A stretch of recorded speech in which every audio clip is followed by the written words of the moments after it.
Jin-suk wakes up during a car ride with his family while they are moving to their new house. He finds it weird that he can't remember anything other than their names. While observing how familiar the new house is, he begins narrating how much he loves his elder brother, Yo-suk. He sadly shares that Yo-suk got in a tragic accident, which left him crippled for the rest of his life. Jin excitedly goes inside the new house and helps move things around.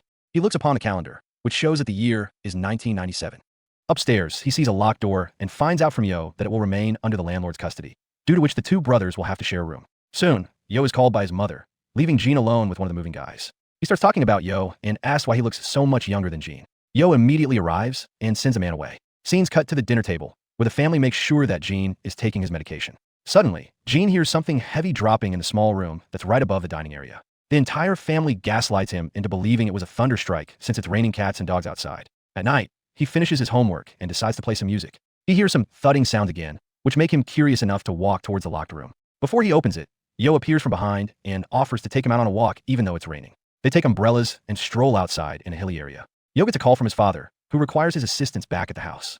Jin also decides to go along with him, but Yo insists that he stay here and wait for him. Jin puts on his headphones and starts listening to his favorite song. In the meantime, Yo gets ambushed by some people who beat him up and attempt to load him in his van. While walking around, Jin spots him and runs to save him, but the people take him away in their van. He memorizes the van's number plate and returns home in such stress that he faints while reporting to his parents about the incident. Shortly after, two officers arrive to take his statement. When he gives them the plate number, they convince him such a number doesn't exist. He gets aggressive upon hearing this, so the parents take him away and make sure that he takes his meds. The officers wait for a ransom call from the kidnappers for days, but no one calls. He becomes highly paranoid due to his brother's kidnapping and even starts having nightmares about a woman coming out of the locked room to haunt him. One day, Yo mysteriously shows up outside his room with the parents. He hugs Yo in relief, but finds it weird that he has no recollection of the past 19 days of his abduction. They only hope to wait until Yo remembers everything. The following night, Jin wakes up and finds Yo missing from the bed. When he wakes up, he finds Yo back in the bed, sleeping like a baby. He goes downstairs to take his pill, but it ends up falling on the floor and sliding under the kitchen drawers. He tries to grab it, but Yo startles him from behind. He forgets about the medicine and sits down with Yo to eat their favorite noodles. During this, Jin confronts him about his departure from the room last night, but Yo swears he didn't leave and claims that Jin must be dreaming. When Yo finishes and walks away from the table, Jin notes that he's limping with his right leg, whereas he used to limp with his left leg after the accident. When Jin confronts Yo once again, he turns out to be a sly fox who lies straight to Jin's face and claims he didn't limp with his right leg. He starts suspecting Yo is someone else pretending to be his brother and begins researching in his books. Jin pretends to be happy around the family table and keeps his research hidden from them. That night, Yo asks him to stop studying and come to bed, but he refuses to do so and sleeps while studying. Yo wakes up again and puts on a jacket that is the opposite of his actual look. He checks up on Jin to make sure he's in deep sleep by nearly poking his eye out with his lead pencil. When Jin doesn't flinch, he stops and leaves for his other quest. Jin now follows Yo, who walks out of the house and stops limping. Jin follows him to the main road, where Yo takes a cab. Jin takes a cab too and secretly follows him to a market, where he reaches outside his den and finds the police officers in his abduction case, taking orders from Yo, who is bossing them around. When Jin secretly goes inside the den, the officers spot him and chase him out of there before Yo finds out. Jin keeps tricking him by running around the storage rooms in the market below Yo's den. He successfully tricks the officer and tries to run away, but Yo's arm emerges from the shadows behind Jin and renders him unconscious with a chloroform-soaked towel. Jin wakes up back in his bed, where Yo is pretending to be his well-wishing elder brother. Jin panics and locks himself up in the bathroom. Yo comes after him and tries to act normal, but Jin exposes him for what he witnessed last night.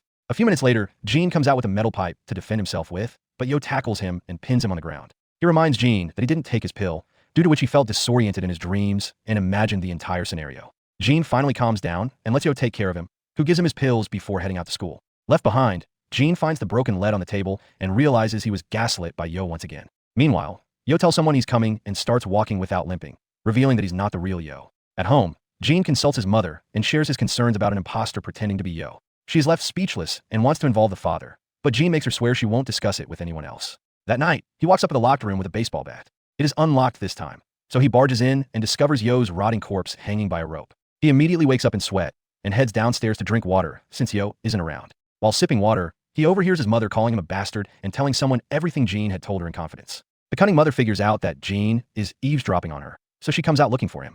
Jin hides out on the porch, where the mother doesn't check and locks the door. Inside, someone on the phone persuades her to double-check if Jin in his room and confirm that he wasn't listening to their conversation.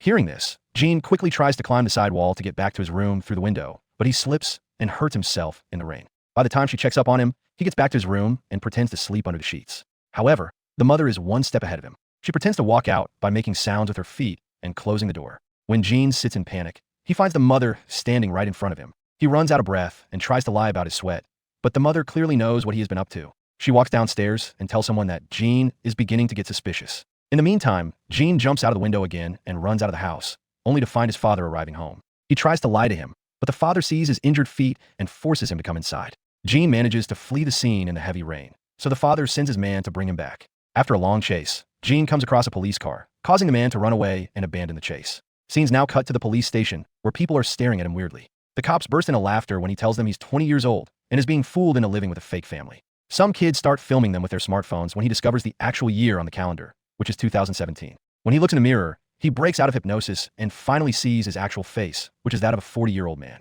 Horrified by the reality, he returns to his house to find out what his fake family wants from him. They are nowhere to be seen, so he heads towards the locked room, hoping to find answers. There, he hears familiar music playing and witnesses a crime scene replicated by the piano using a mannequin. Yo walks in on Jean with his fake parents and tries to jog his memory about the crime he committed in this same room.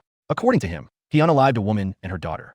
However, Jean completely denies this claim and begins to get paranoid. That's when Yo starts to narrate the past. In 1997, Jean unalived a mother and her daughter and ran away without leaving any evidence that could incriminate him. Police failed to solve the case, and the town slowly forgot about the incident. However, the family could never forget what ruined their lives, so they hired Yo to find the killer after 20 years.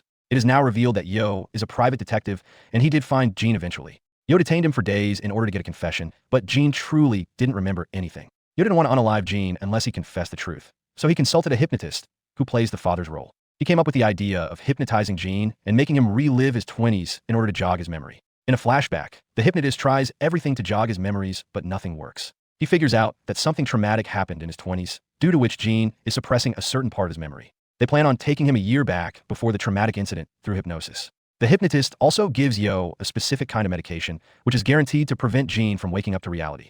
Yo visits an old exotic worker and pays her to act as the mother in their upcoming act. When the hypnotist does his trick, Jean fully submits to them and tells them he sees himself in a car with his parents and brother. They put him in a car during his hypnosis state and start their act.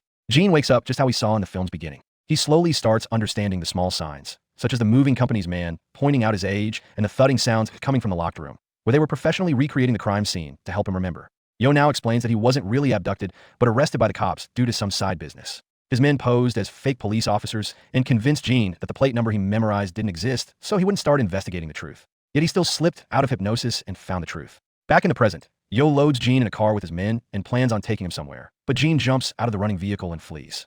After a long chase, Yo fails to catch Jean and crashes his car badly. Jean walks away from the scene, but gets hit by another vehicle, which lands him in the hospital. Now battling life and death, he finally revisits the blocked memory he's seen going on a car ride with his brother and parents. They get into a horrible accident, which unalives both his parents. In the hospital, he wakes up in a good condition, but sees that his brother is in a serious state. He needs immediate surgery, or else he'll pass away. In his day-to-day life, Jean is broke now that his parents are no longer with him. He struggles to collect a large sum of money for his brother's surgery, so he applies to every little job he sees in the news.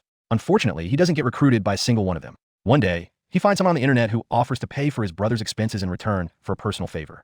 The man gives him an address to his house and asks Jean to unalive the mother and not do anything to his kids. Desperate for the money, he puts on his glove and a hat and breaks into the house. When he sees the mother sleeping with her little son, his heart melts, and he decides to run away. The mother walks behind him, mistaking him for her husband. When she finds out it's an intruder, she panics. Jean tries to apologize to her, but her teenage daughter wakes up and sees him with a knife. She starts screaming at the top of her lungs, so he goes after her to quiet her down. He ends up getting physical in her room, during which he stabs her. As she passes away, the mother discovers them and starts crying, so he also unalives her to cover his identity. Now feeling more guilty than ever, he goes downstairs and walks towards the exit.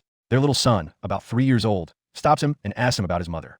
Jean holds back his tears and tells the kid to count till 1,000 for his mother to return. There, he notes the family's photo frame and discovers the man who ordered to assassinate his wife was none other than the doctor who wasn't performing surgery on Jin's brother because of the money issue. While Jean walks to confront the doctor, the little boy discovers the bodies of his family and calls his father while crying relentlessly. When Jean meets the doctor, he starts choking him while crying. In self-defense, Jean ends up throwing him off the roof, leaving the 3-year-old boy an orphan. With the end of this memory, Jean wakes up in the hospital, where Yo is waiting by his bedside. He hints that he's the orphan boy who never stopped looking at him and remembered his face for all these years. Now that he's finally captured him, he begs Jean to tell him if it truly was his father who got his mother unalive because of her insurance. Jean doesn't reveal the truth, even though he fully remembers now. He apologizes to Yo and allows him to unalive him because he feels guilty. Due to this, Yo injects a poison into his drip and walks away from there. As the poison slowly takes over Jin's body, Yo jumps out a window and unalives himself since his only quest in life had now been completed. Here, the film ends. To watch more awesome and thought-provoking movie recaps, please subscribe to Film Guy Recaps. Don't forget to like this video and tell us in the comments which movie you want to see next. Goodbye for now.